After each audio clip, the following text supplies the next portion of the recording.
জীবনে তিনজনকে কখনো মাপ করতে নেই। এক, যে ভালোবাসার অভিনয় করে। দুই, যে বন্ধুত্বের সুযোগ নিয়ে বেইমানি করে। আর তিন, যে বিশ্বাসের মর্যাদা রাখতে পারে না।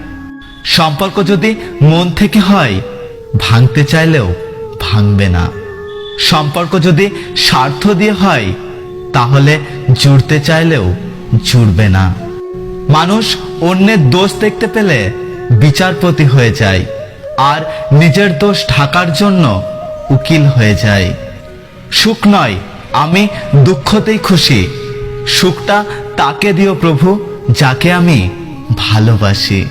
আমি আমার মতোই, আর আমি এভাবেই থাকতে চাই। কারণ আমি মুখোশ পরি না, আর মুখোশধারীদের পছন্দ করি না। জীবনের